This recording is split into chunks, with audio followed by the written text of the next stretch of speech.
नमस्कार विद्यार्थियों।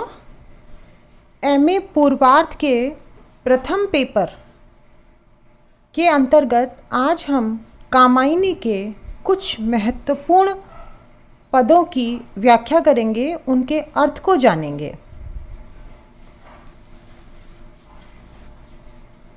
प्रकृति रही दुर्जय, पराजित हम सब थे भूले मद में।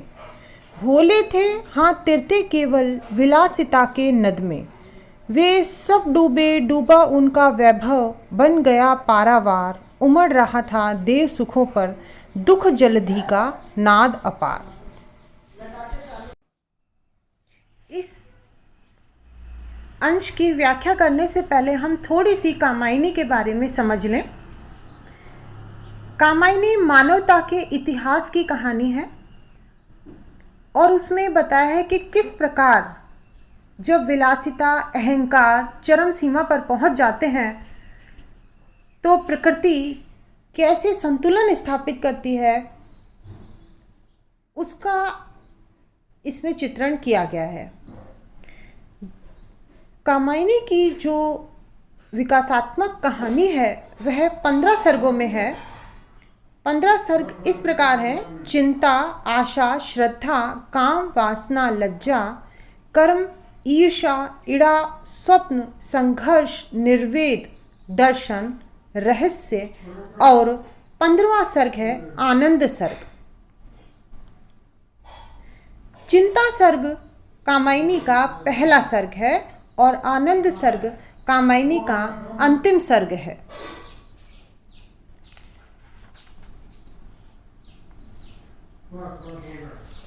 इसमें बताया गया है कि किस प्रकार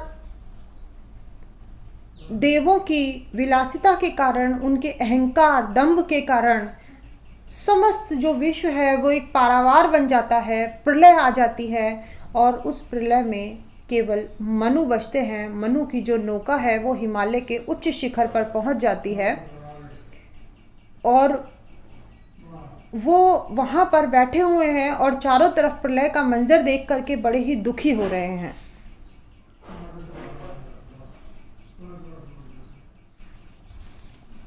और सोचते हैं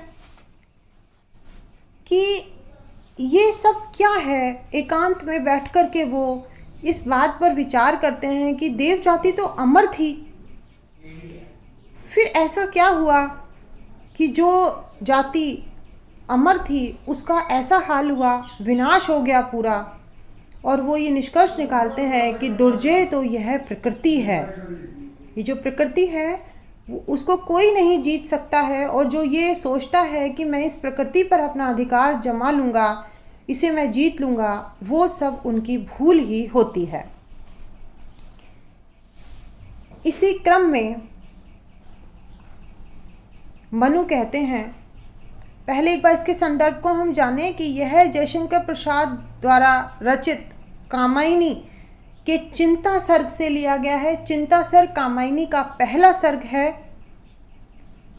और मनु के मन में जो विचार उत्पन्न हो रहे हैं समस्त प्रलय को देख करके, कैसे विश्व पारावार बना हुआ है, उसी का इसमें चित्रण किया गया है। मनु कहते हैं कि प्रकृति रही दुर्जय। ये जो प्रकृति है इसको कोई नहीं जीत सका, यह दुर्जय है, अजय है। पराजित हम सब थे भूले मद में, किंतु हम सब अपने अहंकार, अपनी शक्ति, अपनी विलासिता में डूबे हुए थे और यह भूल गए कि ये जो प्रकृति है वो अजय है। हम इसी पर विजय प्राप्त करना चाहते थे, जबकि इस पर तो कोई विजय प्राप्त कर ही नहीं सकता। भोले थे हाँ तिरते केवल सब विलासिता के नद में। हम ये भी कह सकते हैं कि जो देव जाति थी ये भोली थी, तभी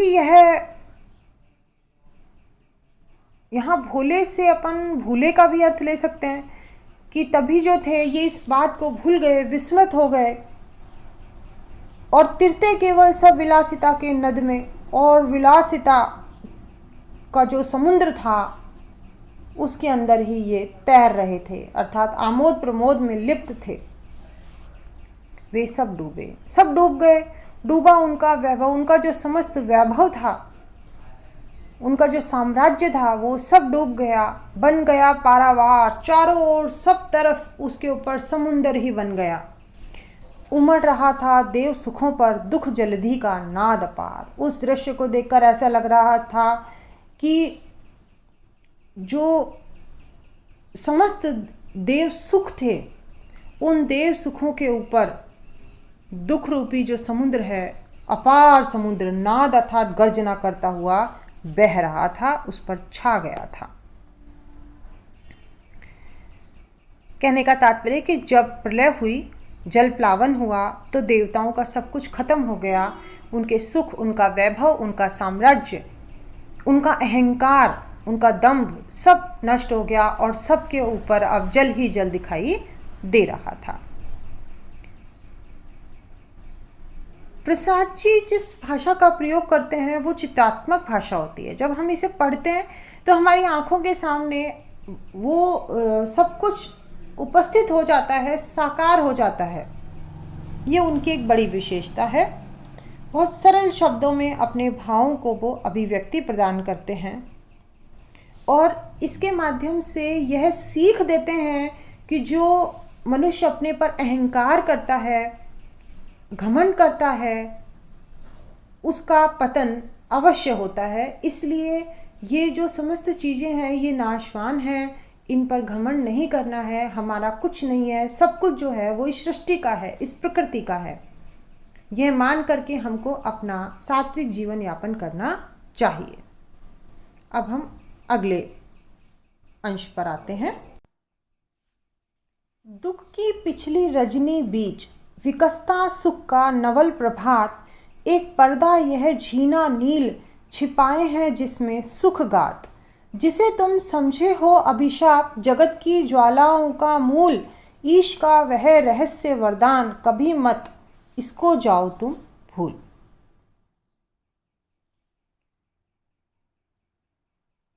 जब इस प्रकार शिखर पर बैठे हुए मनु दुखी थे, तभी वो देखते हैं कि एक युवती वहाँ विचरण कर रही थी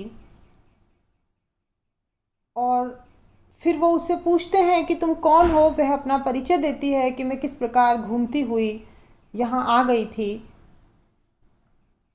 और सब कुछ नष्ट हो गया लेकिन मैं बच गई।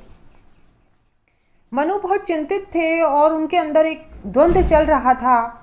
उसी क्रम में श्रद्धा मनु को समझाती है, उसे वास्तविकता का भास कराती है, ज्ञान कराती है और वो ये कहती है कि अगर दुख आया है तो सुख भी जरूर आएगा और सुख है तो दुख जरूर आएगा। तो आज अगर ये इस समय दुख का वातावरण उपस्थित है तो ये छट जाएगा और सुख भी आएगा। दुखी मनु को, चिंतित मनु को समझाते हुए इस संसार में उन्मुख करते हुए श्रद्धा मनु से कहती है कि हे मनु, ये जो संसार है ये तो ऐसे ही चलता रहेगा। दुख की पिछली रजनी बीच विकसता सुख का नवल प्रभात। कभी रात्रि होती है तो उसके बाद दिन होता है। अगर दुख की रात आई है तो उसके जाने के बाद में सुख का सुंदर सवेरा भी खिलेगा, सुंदर सवेरा भी आएगा। सूर्य की लालिमा भी चारों ओर फैल जाएगी। आगे वो समझाती है कि एक पर्दा यह झीना नील छिपाए हैं जिसमें सुख गात।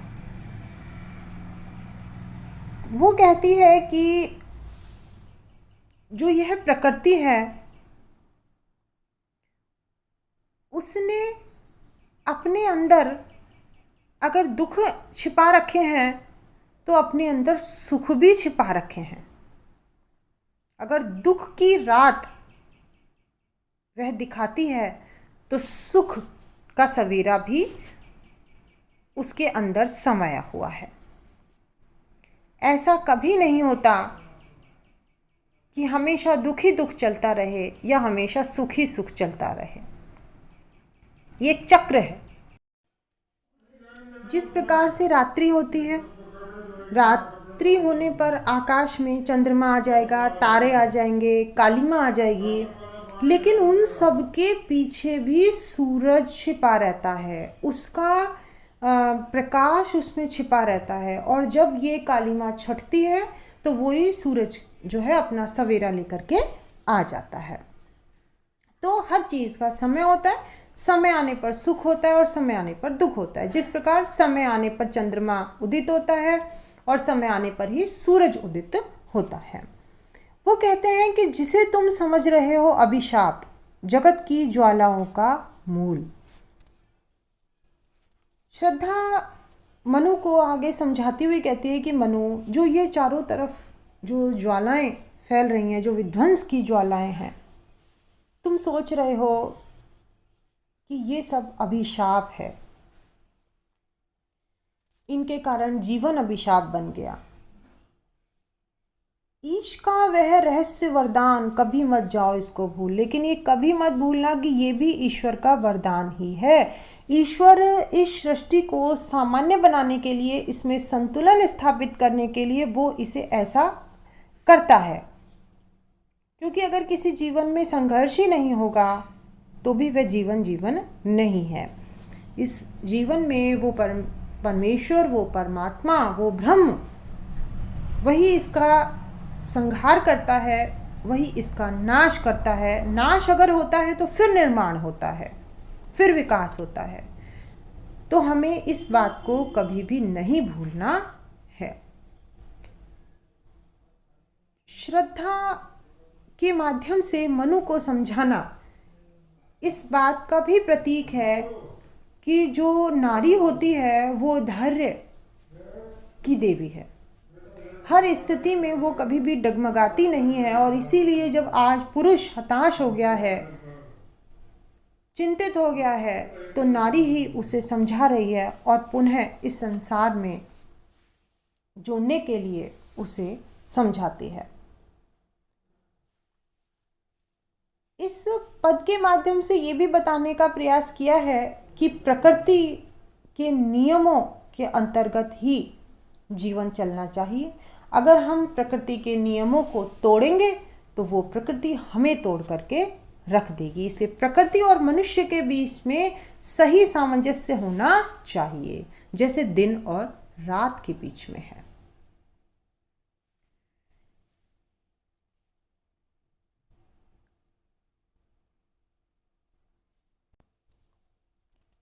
मनु से श्रद्धा का मिलना हताशा में, निराशा में आशा का संचार है।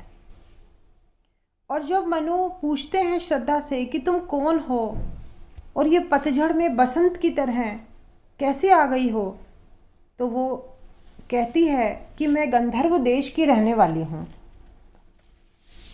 और मुझे भ्रमण करना बड़ा अच्छा लगता था, इसीलिए मैं यहाँ भ्रमण करती हुई यहाँ पहुँच गई। और फिर जब मैंने हिमालय की सुंदरता को देखा तो मेरा मन मोहित हो गया। मैं यहीं घूम रही थी और एक दिन ये प्रलय आई, समुद्र का विकराल रूप मैंने देखा, लेकिन मैं बच गई।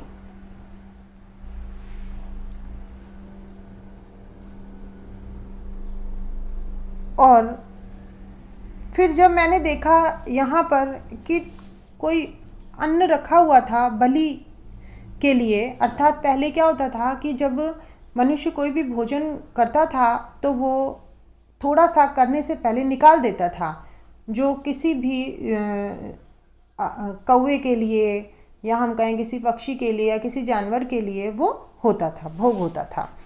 तो जब वो देखती है तो उसे लगता है कि कोई ना कोई तो यहाँ पर ज़रूर है, और इसीलिए वो वहाँ पर फिर ढूंढती है तो उसे मनु मिल जाते हैं। मनु के लिए श्रद्धा वैसे ही थी जैसे रात में के बाद सवेरा आ जाता है, जैसे निराशा में कोई आशा की किरण आ गई हो। और फिर वो उसे अच्छे से समझाती है और उसके भय को, उसकी निराशा को, उसकी चिंता को मनु के अंदर से निकाल कर उसे संसार में प्रवृत्त होने के लिए कहते हैं। धन्यवाद।